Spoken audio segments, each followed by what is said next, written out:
Sheikh chilli और कुएं की परियां। उत्तर प्रदेश की लोक कथा।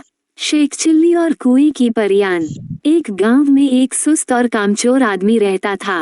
काम धाम तो वह कोई करता ना था, हाँ बातें बनाने में बड़ा माहिर था।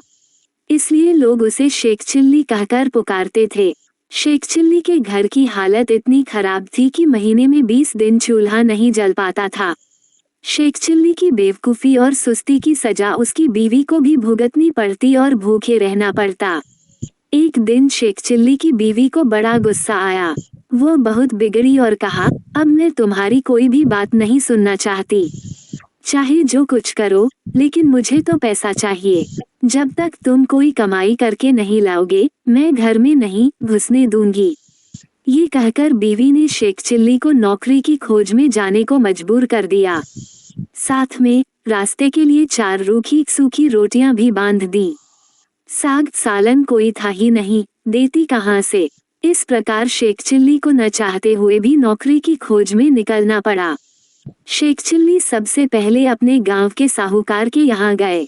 सोचा कि शायद साहूकार कोई छोटी मोटी नौकरी दे दे, लेकिन निराश होना पड़ा। साहूकार के कारिंदों ने ड्योढ़ी पर से ही डांट डपट कर भगा दिया। अब शेख चिल्ली के सामने कोई रास्ता नहीं था, फिर भी एक गांव से दूसरे गांव तक दिन भर भटकते रहे। घर लौट नहीं सकते थे, क्योंकि बीवी ने सख्त हिदायत दे रखी थी कि जब तक नौकरी न मिल जाए, घर में पैर न रखना।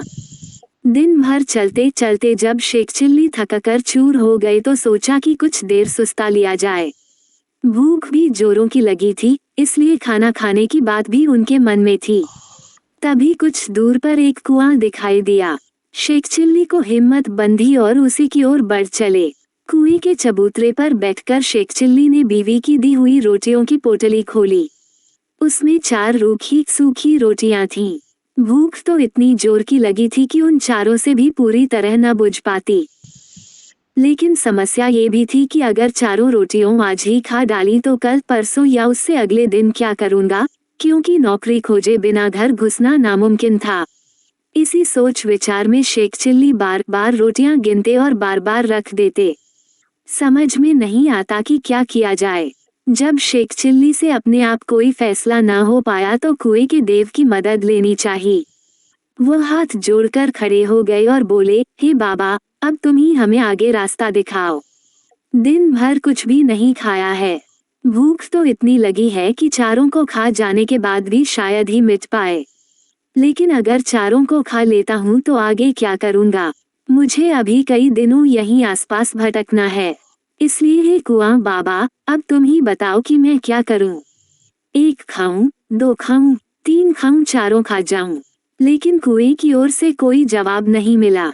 वह बोल तो सकता नहीं था, इसलिए कैसे जवाब देता।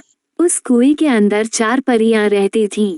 उन्होंने जब शेख चिल्ली की बात सुनी तो सोचा कि कोई दानव आया है जो उन्हीं चारों को खाने की बात सोच रहा है।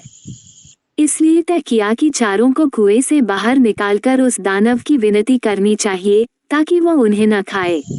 ये सोचकर चारों परियां कुएं से बाहर निकल आई। हाथ जोड़कर वे शेख चिल्ली से बोली, हे दानवराज, आप तो बड़े बलशाली हैं।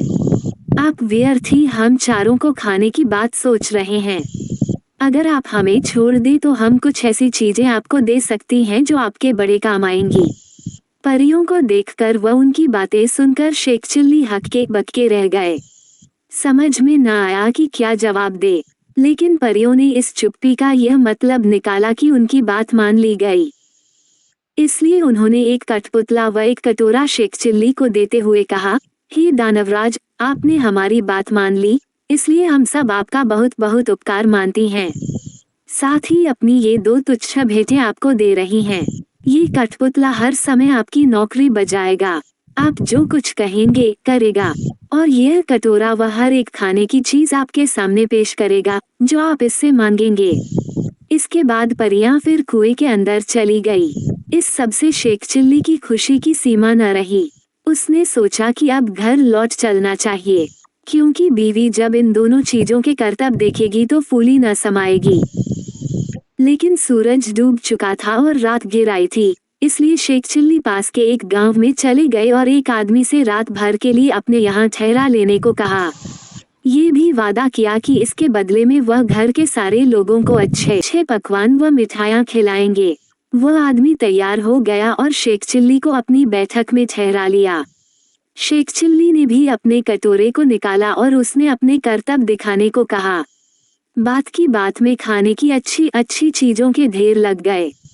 जब सारे लोग खा पी चुके तो उस आदमी की घरवाली जूठे बर्तनों को लेकर नाली की ओर चली। ये देखकर शेख चिल्ली ने उसे रोक दिया और कहा कि मेरा कठपुतला बर्तन साफ कर देगा। शेख चिल्ली के कहने भर की देर थी कि कठपुतले ने सारे के सारे बर्तन पल भर में निपटा डाले। शेख चिल्ली के कठपुतले और कटोरे के यह अजीबोगरीब करतब देखकर गांव के उस आदमी और उसकी बीवी के मन में लालच आ गया। शेख चिल्ली जब सो गए तो वह दोनों चुपके से उठे और शेख चिल्ली के कटोरे व कठपुतले को चुराकर उनकी जगह एक नकली कठपुतला और नकली ही कटोरा रख दिया। शेख चिल्ली को ये बात पता न चली। सवेरे उठकर उन्होंने हाथ मुंह धोया और दोनों नकली चीजें लेकर घर की ओर चल दिए। घर पहुंचकर उन्होंने बड़ी डींगे हाँकी और बीवी से कहा, भगवान, अब तुझे कभी किसी बात के लिए झींकना नहीं पड़ेगा। न घर में खाने को किसी चीज की कमी रहेगी और न ही कोई काम हमें तुम्हें करना पड़ेगा। तुम जो चीज खाना चाहोगी मेरा ये कटोरा तुम्हें खिलाएगा और जो काम करवाना चाहोगी मेरा ये कठपुतला कर डालेगा। लेकिन शेख चिल्ली की बीवी को इन बातों पर विश्वास न हुआ। उसने कहा, तुम तो ऐसी डींगे रोज ही मारा करते हो, कुछ करके दिखाओ तो जानूं। हाँ, क्यों नहीं, शेख चिल्ली ने तपाक से जवाब दिया और कटोरा व कठपुतले में अपने अपने करतब दिखाने को कहा। लेकिन वह दोनों चीजें तो नकली थीं, अतः शेख चिल्ली की बात झूठी निकली। नतीजा ये हुआ कि उनकी बीवी पहले से ज्यादा नाराज हो उठी। कहा, तुम मुझे इस तरह धोखा देने की कोशिश करते हो। जब से तुम घर से गए हो घर में चूल्हा नहीं जला है। कहीं जाकर मन लगाकर काम करो तो कुछ तनख्वाह मिले और हम दोनों को 2 जून खाना नसीब हो। इन जादुई चीजों से कुछ नहीं होने का। बेबस शेख चिल्ली खिसियाए हुए से फिर चल दिए। वो फिर उसी कुएं के चबूतरे पर जाकर बैठ गए। समझ में नहीं आ रहा था कि अब क्या किया जाए। जब सोचते सोचते वह हार गए और कुछ भी समझ में न आया तो उनकी आंखें छलछला आए और रोने लगे। ये देखकर कुएं की चारों परियां फिर बाहर आई और शेख चिल्ली से उनके रोने का कारण पूछा। शेख चिल्ली ने सारी आपबीती कह सुनाई। परियों को हंसी आ गई। वे बोली, हमने तो तुमको कोई भयानक दानव समझा था और इसलिए खुश करने के लिए वे चीजें दी थीं, लेकिन तुम तो बड़े ही भोले भाले और सीधे आदमी निकले। खैर, घबराने की जरूरत नहीं, हम तुम्हारी मदद करेंगी। तुम्हारा कठपुतला और कटोरा उन्हीं लोगों ने चुराया है जिनके यहाँ रात को तुम रुके थे। इस बार तुम्हें एक रस्सी व डंडा दे रही हैं। इनकी मदद से तुम उन दोनों को बांध व मारकर अपनी दोनों चीजें वापस पा सकते हो। इसके बाद परियां फिर कुएं में चली गईं। जादुई रस्सी डंडा लेकर शेख चिल्ली फिर उसी आदमी के यहाँ पहुँचे और कहा, इस बार मैं तुम्हें कुछ और नए करतब दिखाऊंगा। वह आदमी भी लालच का मारा था। उसने समझा कि इस बार कुछ और जादुई चीजें हाथ लगेंगी, इसलिए उसमें खुशी खुशी शेख चिल्ली को अपने यहाँ टिका लिया। लेकिन इस बार उल्टा ही हुआ। शेख चिल्ली ने जैसे ही हुक्म दिया वैसे ही उस घरवाले व उसकी बीवी को जादुई रस्सी ने कसकर बांध लिया और जादुई डंडा दनादन पिटाई करने लगा। अब तो वे दोनों चीखने चिल्लाने और माफी मांगने लगे। शेख चिल्ली ने कहा, तुम दोनों ने मुझे धोखा दिया है। मैंने तो ये सोचा था कि तुमने मुझे रहने को जगह दी है, इसलिए मैं भी तुम्हारे साथ कोई भलाई कर दूं।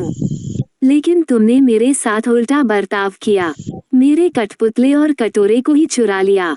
अब जब वे दोनों चीजें तुम मुझे वापस कर दोगे तभी मैं अपनी रस्सी व डंडे को रुकने का हुक्म दूंगा। उन दोनों ने झटपट दोनों चुराई हुई चीजें शेख चिल्ली को वापस कर दी।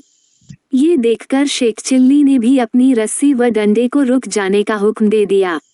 अब अपनी चारों जादुई चीजें लेकर शेख चिल्ली प्रसन्न मन से घर को वापस लौट पड़े।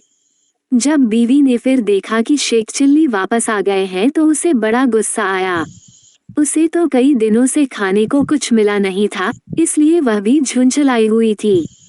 दूर से ही देखकर वह चीखी, कामचोर तुम फिर लौट आए। खबरदार, घर के अंदर पैर न रखना, वरना तुम्हारे लिए बेलन रखा है। ये सुनकर शेख चिल्ली दरवाजे पर ही रुक गए।